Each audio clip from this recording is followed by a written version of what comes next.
Hello guys, welcome back to our channel Wins World TV. So Junto Nakatani malaki ang race pito sa magkapatid na Inoue, at alam niya na ito ay malalakas na mandirigma sa ibabaw ng boxing ring, ngunit malaki pa rin naman ang tiwala niya sa kanyang sarili, lalong-lalo na sa kanyang kakayahan pagdating sa pakikipaglaban sa ibabaw ng boxing ring. Malaki din ang tiwala niya sa kanyang lakas at diskarte sa pakikipaglaban, kaya ayon kay Junto Nakatani, kayang-kaya niya daw umano patumbahin ang magkapatid na Inoue.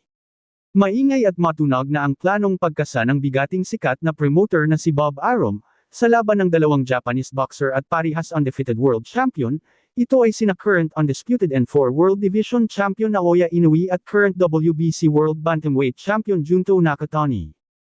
Ayon dito sa current WBC World Champion na si Junto Nakatani ay talagang nakahanay at nakaplano na talaga ang paglaban niya sa current undisputed N4 World Division Champion na si Naoya Inoue aka the Japanese Monster. Ngunit bago niya kakalabanin si Naoya Inoue, ay uunahin niya muna ang kapatid nito na si current WBA Bantamweight Champion Takuma Inoue sa isang unification fight. Alam naman ng karamihan na sa dugo talaga ng magkapatid na Inoue ang isang magaling at malakas na boksingero. At aminado naman itong si Junto Nakatani na talagang totoo na malakas ang magkapatid na ito, ngunit susubukan pa rin ni Junto Nakatani ang kanilang mga lakas sa pamamagitan ng paglaban niya dito. Pagkatapos niya talunin si Takuma Inoue, kapatid ni Naoya Inoue ay isusunod niya itong si Naoya Inoue at Jonriel Casimero. Ayon kay Nakatani ay gusto niya rin makalaban si Cuadro Alas Angas ng Pinas Jonriel Casimero, dahil gustong-gusto niya talaga mangbagbog ng mga boksingerong maangas sa ibabaw ng boxing ring. Aminado din dito si Junto Nakatani na isang malakas na nilalang itong si Jonriel Casimero, ngunit wala namang masama daw kung susubukan niya ang lakas nito. Dahil tulad sa rason niya na gusto niya makalaban ang Inoue brothers ay ganun din ang rason niya sa paglaban niya sa angas ng Pinas Jonriel Casimero. Sa kasalukuyan ay napakaabala itong si Junto Nakatani sa kanyang mga training, bilang paghahanda sa paparating niyang laban na magaganap sa bansang Japan ngayong October 14, 2024, ang laban ay isang world title defense. Dedepensahan ni Junto Nakatani ang kanyang hawak na titulo laban kay Tasana sa lapat ng bansang Thailand na may tala na 76 wins, 53 dito ay tinalo niya sa pamamagitan ng knockouts, at may isang talo. Marami din kasing naniniwala sa lakas nitong si Junto Nakatani at makakapagbigay ng unang pagkatalo dito sa tinaguriang The Japanese Monster Naoya Inoue. Kaya kabang-abang talaga ang laban Naoya Inoue kontra Junto Nakatani at Jonriel Casimero kontra Junto Nakatani. Ano sa tingin nyo guys, babagsak kaya si Junto Nakatani sa mga kamay ni Naoya Inoue or babagsak ito sa mga kamay ng tinaguriang Cuadro Alas Angas ng Pinas Jonriel Casimero?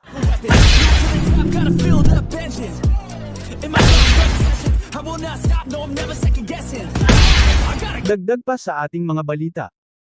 So pagkatapos nga tibagin ni WBC Bantamweight World Champion na si Junto Nakatani.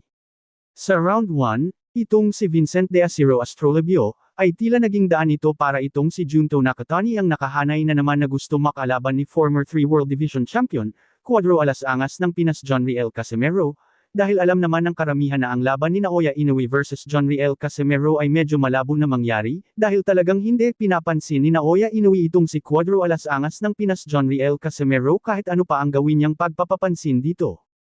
Ngunit ang labanan Jonriel Casimero versus Junto Nakatani, ay sobrang laki ng pag-asa na maikasa ito. Dahil kung itong si Jonriel Casimero, ay magiging champion sa 122-pound Super Bantamweight Division, kung sakaling iwanan na ni Naoya Inoue ang kanyang titulo na hawak sa Super Bantamweight Division, ay pwede nang upuan ni Jonriel Casimero ang division sa oras na umakyat na ng timbang itong si Naoya Inoue. Sa bagong henerasyon kasi ngayon guys ay ang mga bagong titulo ang pinagbabasihan sa laban, in short hindi kalalabanan ng mga Hapon, kung hindi ikaw ang mandatory challenger. Uhaw na uhaw kasi ang mga Hapon pagdating sa titulo. Kaya kung si Jonriel Casimero ang maging champion sa naturang division ay tiyak may pag-asa itong si Jonriel Casimero makalaban si Junto Nakatani. Kakayanin kaya ni former 3 World Division Champion Cuadro Alas Angas ng Pinas itong si Junto Nakatani.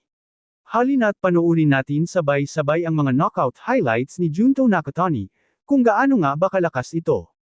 Head right now. Doubles up the uppercut, and then goes with a knockdown, scored with a right uppercut. Oh! A straight left hand! Oh!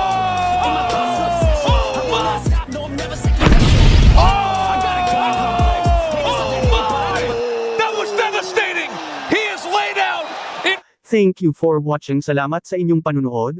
This is Winsworld TV, saying peace, love and good vibes lang tayo lagi. Okay, alright.